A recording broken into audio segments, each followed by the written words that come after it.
afternoon. Okay, so the good news is that the NDA paper 1 and 2 dates are finally out, and I'm sure you've started preparing for it. Okay, so for your ease, I have created a separate playlist by the name NDA paper 2, right? In our channel Richa Singh. I'm sure all of you would have subscribed by now, and there are already 3 videos out there. The first video is basically an eye-opener. It talks about the importance of the second paper and how second paper can increase your merit, okay? And how it will ensure that you clear the NDA exam, right? The second video is talking about the basic classification of matter, and the third video is talking about your laws of chemical combination and Dalton's atomic theory. These 2 videos are your short questions of NDA. I am repeatedly telling you, approximately there are going to be 50 questions in the sciences section of the paper 2, and being a non-medical student, you should not leave even one of them. So you have an advantage of having a science background, and you should be able to attempt at least 40 to 45 out of those 50 questions. And trust me, trust us, trust our academy. If you go through the videos for the paper 2 very carefully and make regular notes, I'm sure you will be able to hit all those questions. Okay? So starting with today's topic, I have picked up a very nice and easy topic for you. The videos are going to be topic wise. Again, we are doing a chemistry video, okay, and there's going to be a regular updation of videos on daily basis. So keep making notes regularly, and you can ask your doubts, and we will be sending you questions on your Google Classroom. Okay? I've not joined our WhatsApp group or Google Classroom, then do get in touch with Major Udayveer Singh on his phone number. The number is there right in the beginning of the video, and get yourself included in the Google Classroom because we are sending assignments on regular basis, okay, on this app, right? So starting with today's topic is physical change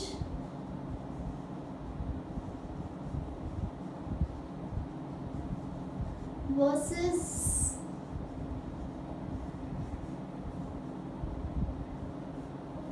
chemical change. Okay, I'm sure all of you know what these things are, but again, very important to brush your basics, right?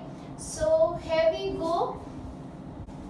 Okay, so we're going to talk about physical change and chemical change. Before we go into the theoretical aspect of it, let's discuss some examples. ठीक है, हम बर्फ लेते हैं और उसको fridge से बाहर निकाल देते हैं और उसको हम एक बाउल में डाल देते हैं. ठीक है, so what happens? It melts. ठीक है, now बर्फ की स्टेज में भी पानी का फॉर्मूला H2O था, और जब वो लिक्विड स्टेट में आ गया, बर्फ से पानी बन गया, तभी वाटर का फॉर्मूला इज H2O. अब अगर मैं इसको टेबल पे छोड़ दूँ काफ़ी देर तक, तो क्या होएगा? थोड़ी अगर गर्मी है तो जल्दी, सर्दी है तो थोड़ी देर में, बट सब्सिक्वेंटली सूनर और later evaporation is going to start. ठीक है, सो नाउ पहले सॉलिड से लिक्विड में आया, अब लिक्विड से वेपर स्टेट में जा रहा है, और अभी भी पानी का फॉर्मूला क्या है? H2O. ठीक है, तो okay, number 1. So what is happening is the properties are not changing, there is only a change in state. तो ये किस तरह का चेंज हुआ? ये सिर्फ एक फिजिकल चेंज हुआ. ठीक है, इसी के और इन डेप्थ जाते हैं. कोई नए बॉन्ड्स नहीं बने, कोई पुराने बॉन्ड्स नहीं टूटे. So there is no change in the chemical composition. ठीक है, अब अगर मैं इसी जो पानी है उसको मैं फ्रिज में रख देती हूँ तो उसकी बर्फ बन जाएगी. So it is reversible also. ठीक है, सो फिजिकल चेंज क्या है? जिसमें there is a change in state और मैग्नेटिक और इलेक्ट्रिक प्रॉपर्टीज और कलर, बट कोई उसके मॉलिक्यूलर स्ट्रक्चर में चेंज नहीं हो रहा, कोई केमिकल कॉम्पोजिशन में चेंज नहीं हो रहा. ठीक है, अब जैसे एक मैं मैग्नेट ले लेती हूँ और उसके पास काफ़ी देर तक कुछ पिन्स हैं वो रख देती हूँ, ठीक है, ड्राइंग पिन रख देती हूँ, मेटल का पिन या ऑयल पिन रख देती हूँ, ऑयल पिन रख दो या ड्राइंग पिन रख दो या सेफ्टी पिन रख दो, तो कोई भी पिन मैं मैग्नेट के साथ चिपका देती हूँ। तो जब मैं उसको काफ़ी देर के बाद रिमूव करती हूँ तो थोड़ी देर तक उसमें जो प्रॉपर्टीज़ हैं उस मेटल ऑब्जेक्ट में वो मैग्नेटिक प्रॉपर्टीज़ हो जाती हैं, बट डज नॉट मीन कि उसमें केमिकल चेंज हुआ, ठीक है। It is still made up of that same metal, there is no breaking और formation of bonds, there is no release और एब्जॉर्प्शन ऑफ एनर्जी, ठीक है। तो मैग्नेटिक प्रॉपर्टीज का चेंज होना भी एक फिजिकल चेंज है, ठीक है। थर्डली एक और एग्जांपल लेते हैं, जैसे हम बल्ब ऑन करते हैं तो क्या होता है, the filament it starts glowing, but the moment I disconnect या आई स्विच ऑफ तो फिर उसकी सेम स्टेट हो जाती है। तो उसमें भी कोई केमिकल कॉम्पोजिशन में चेंज नहीं हुआ, it's only a physical change. Clear है। ऑन द अदर हैंड अगर हम केमिकल चेंज की बात करते हैं तो जैसे हम जब दही जमाते हैं तो दूध जो है, curdling of milk, it's a chemical change, क्योंकि अब वो दूध नहीं रहा, ठीक है, उसकी प्रॉपर्टीज जो है वो चेंज हो गई हैं, राइट। एक बड़ा इम्पॉर्टेंट, वैसे तो बायो से रिलेटेड है, since we took this example, काफ़ी बार आपके एनडीए में क्वेश्चन आ चुका है, curdling of milk. There is a bacteria जो कर्ड में होता है, दैट इज लैक्टोबैसिलस, वो एक एंजाइम रिलीज करता है लैक्टोबैसिलेज, जो मिल्क को कर्ड में बदल देता है, ठीक है। And this is a permanent change. अब मैं वापस अगर दही को फ्रिज में रख दूं तो वो तभी दही रहेगा, उसका कभी दूध नहीं बन सकता, ठीक है, right. Similarly ripening of fruit, जो फ्रूट है जब एक बार राइपन हो जाता है, ठीक है, उसका टेस्ट, कलर, कंपोजिशन सब कुछ चेंज हो जाता है, वो वापस अब कच्चा नहीं हो सकता। अगर मैं उसको पेड़ से बांध भी दूं तो वो कभी भी कच्चा नहीं होगा। क्लियर है। Okay, so now let's look at this in theory. यहाँ टेबल मैंने बनाया है ताकि आपको नोट्स बनाने में आसानी हो जाए। We can go through the table once, ठीक है। So physical change, like I said, it is a change in state, texture, colour, electric, magnetic properties और solubility, but there is no change in molecular properties, ठीक है।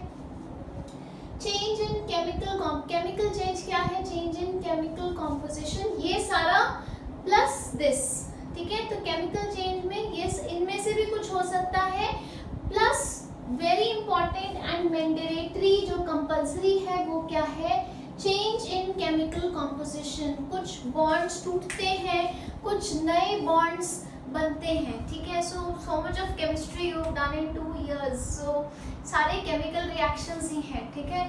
तो उसमें क्या होता है, रिएक्टेंट्स आपस में जब रिएक्ट करते हैं, कुछ एग्जिस्टिंग बॉन्ड्स टूटते हैं, कुछ नए बॉन्ड्स बनते हैं, and there is a change in energy, either वो एक्सोथर्मिक होता है और वो एंडोथर्मिक होता है, ठीक है। आपने इतना पढ़ लिया है thermodynamics, chemical kinetics, so that delta H is going to be there, ठीक है।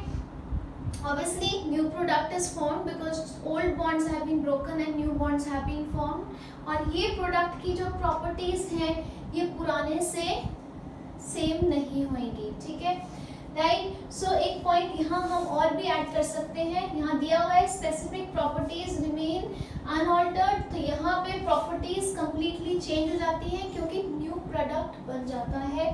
Then we talked about energy, now let's look at the nature. This is temporary, like I told you, पानी को वापस फ्रिज में रख दिया, बर्फ बन गई, लेकिन मैंने जो फ्रूट था उसको ऊपर वापस चिपका दिया ट्री के साथ टेप से, तो वो कच्चा नहीं हो जाएगा, ठीक है, राइट। सो irreversible और permanent, but few cases में yes it is reversible also, जैसे हमने इक्विलिब्रियम के चैप्टर में पढ़ा हुआ है। what is that? okay, preparation of ammonia, क्योंकि उसमें क्या है कि थोड़ी देर में क्या होता है, there is a equilibrium which gets established, chemical equilibrium Jin reactions में possible है वहाँ पे chemical change is reversible in nature, clear, and some more examples are written here, so I am sure आपको clear हो गया होगा physical change और chemical change क्या है। So in your Google Classrooms you are going to very soon see questions on this, आपने वो attempt करके भेजने हैं, ठीक है, right। So अगर इसका क्वेश्चन आता है, जो काफी बार आ चुका है, ठीक है, इट्स अ शॉर्ट क्वेश्चन, ये इसमें आपने अपने मार्क्स नहीं गंवाने हैं, ठीक है। सो बहुत आसान है, छोटा सा टॉपिक है। एक हम स्पेशल एग्जांपल देख लेते हैं आपका burning of candle. I am not saying melting of wax, I am saying burning of a candle, burning of a candle, ठीक है। अब बर्निंग ऑफ कैंडल को हम थोड़ा डिटेल्स में, थोड़ा सा और डिटेल्स में जाते हैं। ओके, आप सबने कैंडल कभी ना कभी तो जलाई होगी, दिवाली पे जलाते हो आप, दिए जलाते हो, है ना। So let's take a candle. So हम इस कैंडल को जला देते हैं, ठीक है। जब आप कैंडल बर्न कर रहे हो, there are two things that are happening. एक तो इसकी जो वैक्स है वो ऐसे मेल्ट हो रही है। So one process that is happening is melting of wax, है ना। अब अगर आप इसको कूल कर दोगे तो ये फिर से सॉलिड हो जाएगी, and this part is a physical change, है ना। लेकिन यही जो यहाँ पे वैक्स है, इसमें से इसके कुछ वेपर्स जो हैं, ठीक है, कुछ वैक्स जो थी यहाँ पे, जब हमने माचिस जलाई तो क्या हुआ, वो उस हीट में वेपराइज हो गए, और in the presence of oxygen, और क्योंकि आपने माचिस जलाई तो उनको इग्निशन टेम्परेचर मिल गया, ऑक्सीजन भी है, एंड ये जो वैक्स के वेपर्स हैं दे आर कंबस्टेबल। सो क्या होएगा, तीनों कंडीशंस फुलफिल किस चीज की हो रही हैं, आग बनने की। सो दे विल कैच फायर, और यहाँ पे फ्लेम फॉर्मेशन हो रही है, ठीक है। तो जो वैक्स जो वेपराइज हो गई और उसने फ्लेम बना दी, तो it is going to be a chemical change, ठीक है। बिकॉज जब भी कोई सब्सटेंस बर्न होता है, हाइड्रोकार्बन बर्न होता है, तो उसमें दो चीजें तो जरूर निकलेंगी, CO2 एंड H2O, ठीक है, right, and it is going to burn. So there is a change in energy, exothermic reaction हुआ, और साथ में जो CO2 H2O है, it is lost in the environment, ठीक है। So this wax has broken down, उसका केमिकल डिकम्पोजिशन हो गया। So there is a chemical change जिसने ये फ्लेम बनाया, और जो मेल्ट हुआ that is a physical change, ठीक है। So this was a very short topic, physical and chemical change. Now let's talk about types of chemical reactions. तो इसको आप यहाँ पे नोट कर लीजिए। Okay, so here I have a list of types of chemical reactions. बहुत easy है। Again, you would be given a reaction और आपको classify करने को पूछा जा सकता है, ठीक है। So first is a combination reaction. As the name suggests, पहले हम इसका एक जनरल फॉर्म लिख लेते हैं। कंबाइन होना मतलब जुड़ के एक नई चीज बनाना। So this type of a reaction would be a combination reaction, जैसे C+O2 इज CO2। सो बहुत सिंपल है आइडेंटिफाई करना, जब दो या दो से ज़्यादा चीज़ें कंबाइन करके एक न्यू प्रोडक्ट बना रही हैं, so that is a combination reaction, ठीक है। नेक्स्ट इज डीकॉम्पोजिशन रिएक्शन, ठीक है। अब decomposition reaction मतलब that let's say I have A, B, so it is giving me A plus B. So this is a decomposition reaction. For example, अगर मैं electrolysis करती हूँ पानी का, ठीक है, so I get hydrogen and oxygen. So this is a electrochemical decomposition, ठीक है। This is electrolysis of water, जहाँ मैंने करंट यूज किया। ऑल्टरनेटिवली मैं हीट भी यूज कर सकती हूँ, जैसे मैंने कैल्शियम कार्बोनेट को बहुत हाई टेम्परेचर पे हीट किया। This triangle is a symbol of heat. I get calcium oxide and CO2, ठीक है। साथ के साथ मैं आपको इम्पोर्टेंट कंपाउंड्स बताती जाऊंगी। दिस इज कैल्शियम कार्बोनेट, ठीक है। This is also the formula for limestone. this is also the formula for marble and this is also the formula for chalk. ठीक है, उसके बाद ये है आपका कैल्शियम ऑक्साइड. ठीक है, इसको हम क्या कहते हैं? The common name is quicklime. ठीक है, क्लियर है? साथ के साथ ये इक्वेशन लिखी, इससे रिलेटेड क्वेश्चन भी सुन लीजिए. जब आप पानी का इलेक्ट्रोलिसिस करते हैं तो आप उसको एसिडिफाई करते हैं. वो क्यों करते हैं? That is you add few drops of concentrated sulphuric acid और HCl, बिकॉज जो एसिड है क्या करता है? It increases the conductivity of water. ठीक है, right. So combination reaction, decomposition reaction. The third is a displacement reaction. Okay, now displacement reaction मतलब एक चीज किसी और चीज को displace कर रही है, उसकी जगह ले रही है. That is known as displacing. So displacement reaction करने के लिए आपको बहुत जरूरी है पता होना आपकी reactivity series.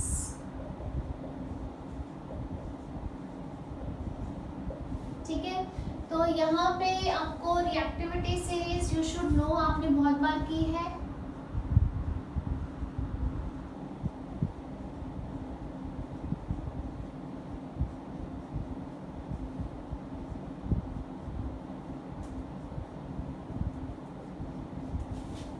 ठीक है, so you should know the reactivity series. ठीक है, अब डिस्प्लेसमेंट रिएक्शन से इसका क्या लेना देना है? This is in decreasing order of reactivity.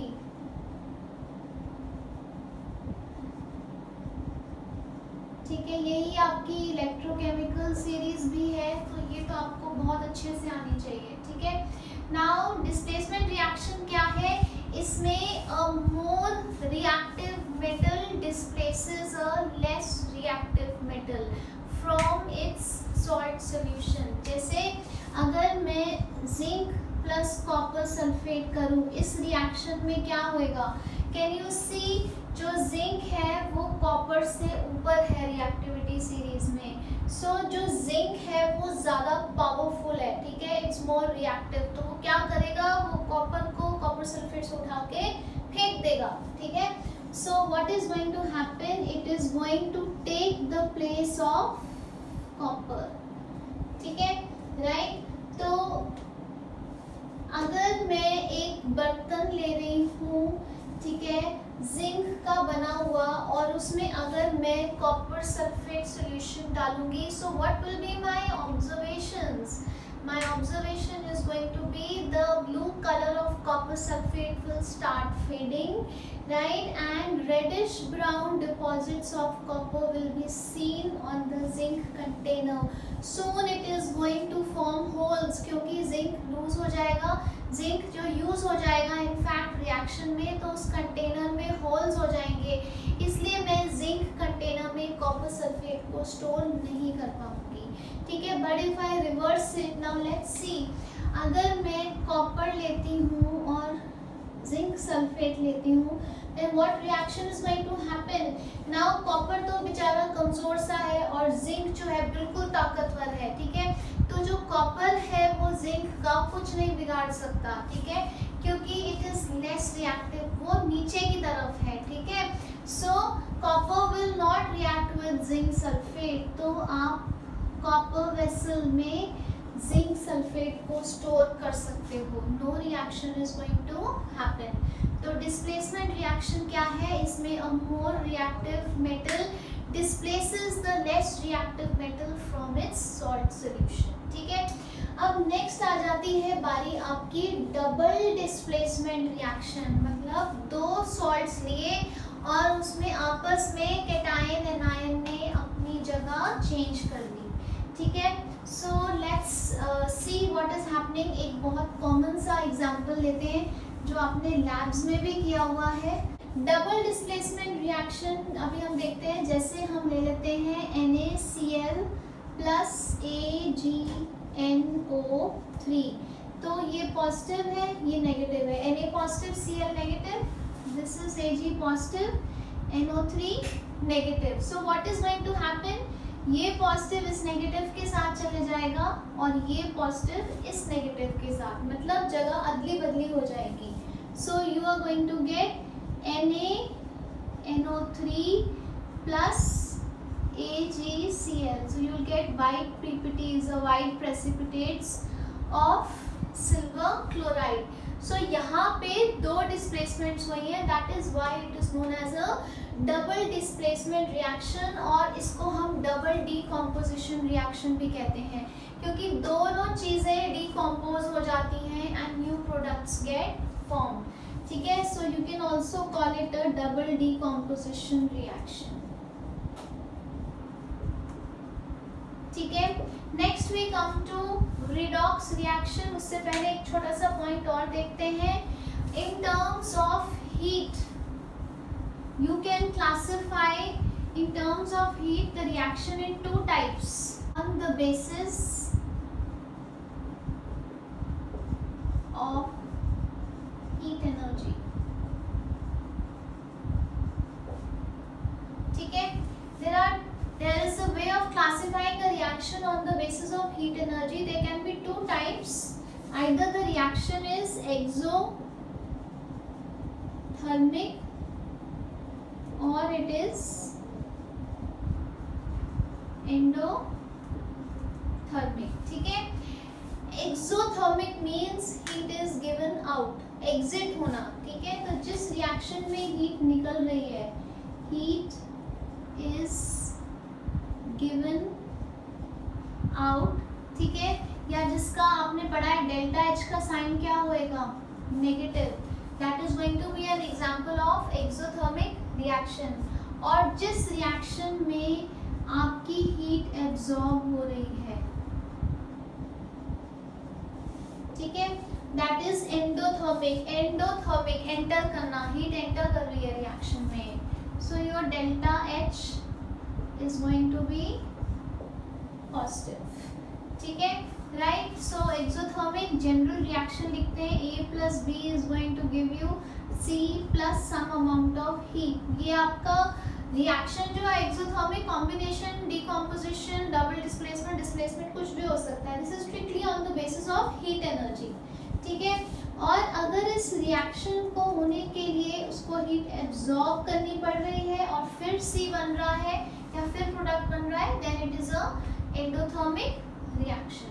ठीक है, now the fifth type of chemical reaction is a redox reaction. ठीक है, थोड़ा सा मैं आपको इसका बेसिक बताती हूँ. I have prepared a separate video.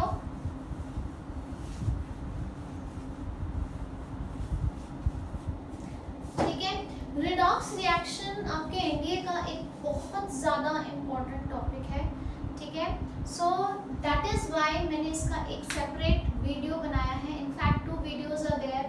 One video is on the concept of redox reaction and the second video carries questions which are going to be there कि किस फॉर्म में आपको पूछ सकते हैं. ठीक है, एक्सट्रीमली इम्पोर्टेंट टॉपिक. ठीक है, सो रिडॉक्स रिएक्शन क्या था? It is a combination of 2 words. कौन कौन से? रिडक्शन एंड ऑक्सीडेशन, है ना? क्लियर है? सो उसके बाद हमने क्या है? Reduction. Reduction is what? It is loss of oxygen, addition of hydrogen. It is decrease in oxidation number. ठीक है, it is addition of electrons.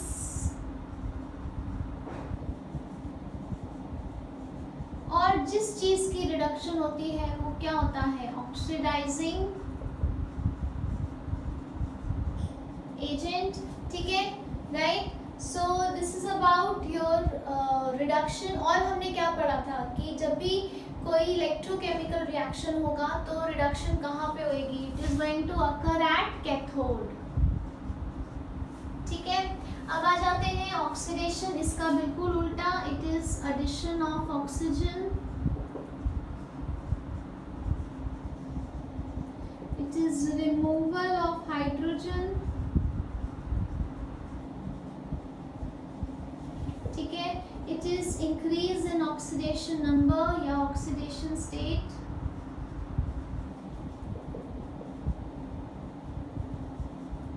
ठीक है, it is loss of electrons, ठीक है, जिस चीज की ऑक्सीडेशन होती है वो क्या होता है, इट इज रिड्यूसिंग एजेंट। और इलेक्ट्रोकेमिकल सेल में like a galvanic cell oxidation कहाँ पे होती है, ऑक्सीडेशन होती है एनोड पे, ठीक है। So this is about your redox reaction.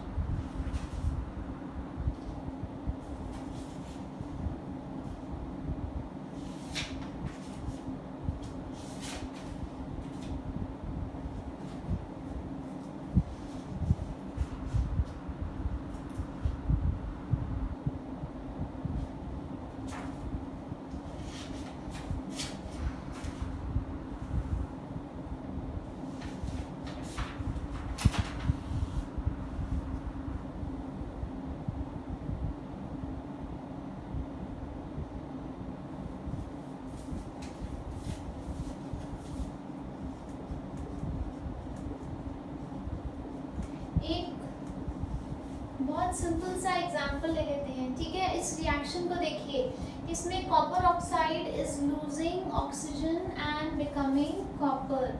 सो यहाँ कॉपर ऑक्साइड में क्या हुआ, लॉस ऑफ ऑक्सीजन, तो इसकी क्या हो गई, कॉपर ऑक्साइड की हो गई रिडक्शन, और कॉपर ऑक्साइड क्या हुआ आपका, ऑक्सीडाइजिंग एजेंट। दूसरी तरफ H2 में हाइड्रोजन गैस में ऑक्सीजन ऐड हो गई, so addition of oxygen is oxidation, तो हाइड्रोजन गैस की क्या हो गई, ऑक्सीडेशन हो गई, एंड ये है क्या, it is a reducing agent, ठीक है। So this video talked about your physical and chemical change with certain examples and different types of chemical reactions, ठीक है। So make notes, I'm repeatedly telling you, बहुत ध्यान से आप videos को देखिए, and I'm 100% sure you will find all your questions in a paper जो मैं आपको करा रही हूँ, वो सारे आपके नोट्स में आपको मिलेंगे, ठीक है। So इसको ध्यान से करिए, you will be shortly receiving your assignments on your Google Classrooms, ठीक है, right? So in the next video we are going to talk about periodic table, ठीक है। So meanwhile stay home, stay safe, thank you.